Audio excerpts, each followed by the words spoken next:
kulan wanaagsan ku soo dhawaada wararka Soomaalida iyo caalamka waxaad ka daawanaysaan warbaahinta raadsan qodobada aan idiin haynana waxa kamida shir qarsoodi oo Muqdisho ku dhaxmaray sida la sheegay agaasimaha nabad sugidda Soomaaliya Fahad Yaasiin Xaaji Daahir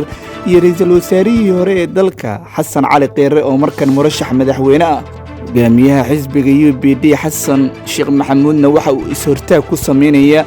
madaxweyne Farmaajo si uusan u sameynin laba arrin oo muhiim ah afayeenkii madaxtooyada Somaliland waa uu iscasilay sabab uu ku wargeliyay madaxweyne Muuse Biixi inta madoobe iyo waliba dan isku fiilay yihiin Farmaajo culayska kama degin warbixin ayaan idinkaga soo gudbin doonaa Mahdi Guuleed Maareey iyo Cabdi Xaashi oo isku dhari siyaasadeed noqday iyagoo ka bilaabeen Muqdisho qorshe ka dhan nabad iyo nolol madaxtooyada Soomaaliyana waji kale ayay u yeeshay maamulada Jubbaland iyo Puntland war u muuqday carab laalaadin ayaana ay u dirtay isgoyska siyaasadeed ee halista u muuqata uu taagan yahay Saciid Cabdullaahi Dani iyadoo xal doorashada dalka lagu mashquulsanaa dibaddana waxaa ugu dooro hogaamiyaha mucaaradka dalka Senegal oo maxkamad kaga soo hor muuqday isagoo loo haysto fal kufsi la xiriira iyo duqeymo ku dhacay xerada ciidamada Mareykanka ay ku leeyihiin dalka Ciraaq intaas waxay ahaayeen qaar ka mid qodobada ugu muhiimsan warbaahinta raadsan waa 3 bisha saddexaad ee Maarso 2021 aan ku bilowno ila wareedii lagu kala soon yahay ayaa sheegaya in shir gaar ah magaalada Muqdisho ku dhaxmaray agaasimaha nabad sugidda iyo sirdoonka qaranka Fahad Yaasiin Xaaji Daahir iyo murashax madaxweyne Xasan Cali Qeere xog hoose ayaa tilmaamaysa in kulankan uu ahaa labada dhinac mid ay uga hadlayeen arrimo muhiim ah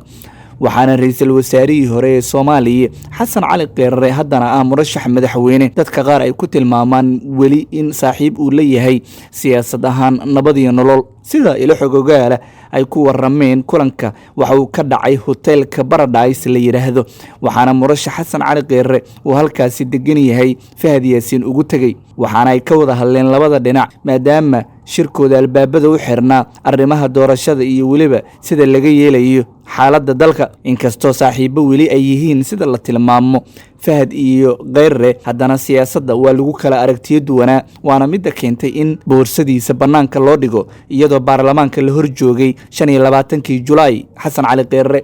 waxaana naadir ah in la ogaado arrimaha rasmiga ah iyo waliba heshiis haddii uu jiro dhinacyadan dhex maray warar aan la hubin ayaa sheegaya in Xasan Cali Qeere iyo Fahad Yaasiin si gaar ah ay kaga hadleen xaaladda siyaasadeed ee dalka iyo sida ugu habboon ee looga gudbi karo akhbaaraadka ayaa sheegaya in Xasan Cali Qeere uu jismi ahaan midowga murashaxiinta kala joogo balse uu qalbigiisa weli ku xiran yahay filla Soomaaliya murashax madaxweyne Xasan Cali Qeere ayaa loo arkaa murashax qarsoon oo ku dhex dhuumanaya mucaaradka kuwaas oo si weyn u diidan hanaanka doorashada ay wada dawladda macad arrintan iyadoo weli aanay jirin wax wara oo ka soo baxay dhanka Qeere oo laga hadlayo kulanka uu la yeeshay Fahad Yaasiin madaxweynihii hore ee Soomaaliya Xasan Sheekh Maxamuud ayaa waxa uu ka hadlay arrimaha is-hortaaga muuqda ee madaxweyne Farmaajo uu isticmaalay weli wuxuuna weerar afka ku qaaday Xasan Sheekh madaxweynaha waqtigiisa uu dhamaaday Maxamed Cabdullaahi Maxamed Farmaajo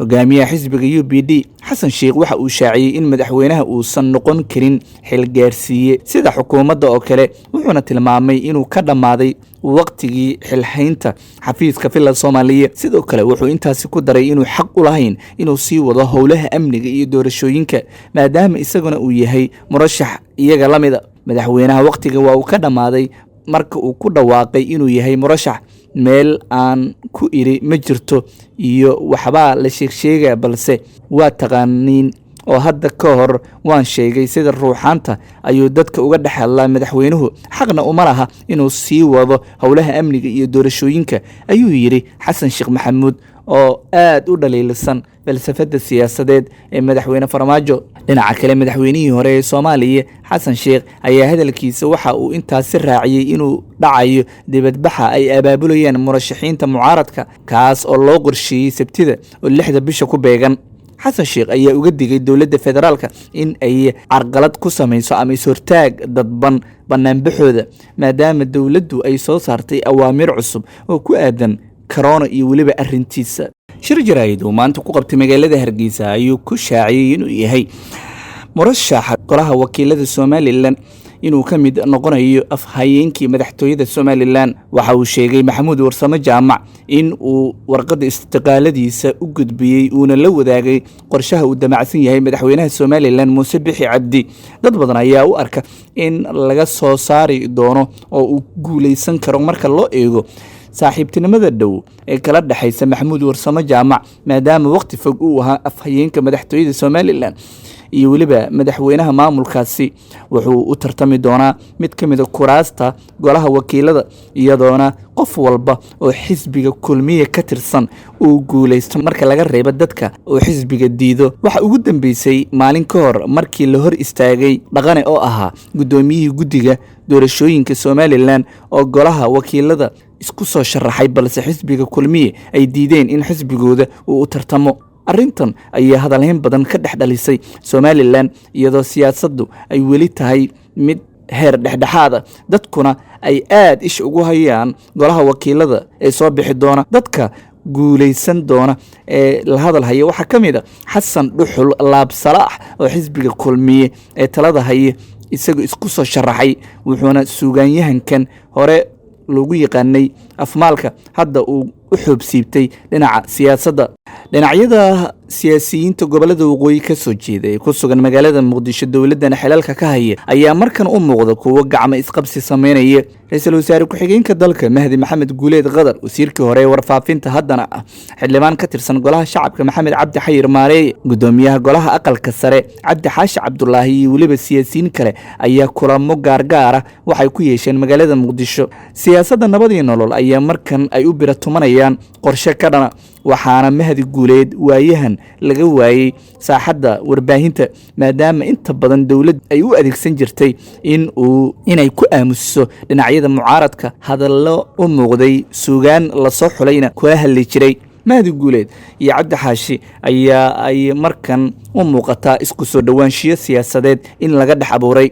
macadda arrintan iyo saameynta ay fila Soomaaliya ku yeelan karto, iyadoona doorashada caqabadaha waaweyn ee ku horgudbanaa ay qayb ka tahay arrinta ku saabsan xildhibaanada ka imaanaya gobolada waqooyi iyo waliba sida loo qaybsanayo. Cabdi Xaashi Cabdullaahi iyo Mahdi Guuleed ayaa waxaa kulankoodii ugu dambeeyay ee dowladdu soo qabanqaabisa ahaa kii fashilmay ee la doonayay in ay is-afgarad yeeshaan shirkii Dhuusamareeb intii uu socday. dad badan ayaa rumaysan in gobolada waqooyi oo kala dhantaalka siyaasadda dhexdooda ka dhex jira haddii ay midoobaan ay tahay mid kale oo culays ku keeni karta madaxweyne Farmaajo. dhanka kale, inta ay Axmed Madoobe iyo Siciidan isku fiilo siyaasadeed yihiin, Farmaajo culayska kama degin ayaa dadka badankood tilmaamayaan. aalaaba mar kasta oo madaxweynaha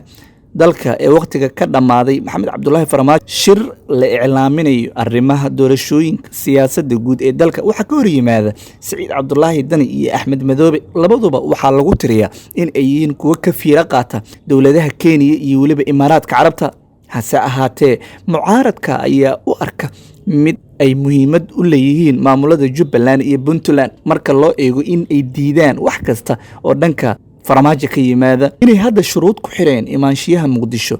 shirka berri oo khamiisa dhacaya, iyo in ay diideen si dadban marka loo eego imaashaha shirkaas ayaa calaamad su'aal beesha caalamka ay saarayaan. inkastoo cadaadisyo badan lagu bixinayo in ay shirkaas khamiista berri ay yimaadaan, haddana waa mid kale oo lagu kala ogaan doono guuldarrada siyaasadeed ee madaxweyne Farmaajo uu wajahayo. agaasimaha warfaafinta madaxtooyada Soomaaliya Cabdirashiid Maxamed Xaashi ayaa waxa uu ka hadlay nuxurka shirka uu ku baaqay madaxweyne Farmaajo. waraysi uu bixiyay Cabdirashiid waxa uu sheegay in dowladda markasta ay ku dadaalayso qabashada shirka lagu dhameynayo xasarada doorashada hortaagan.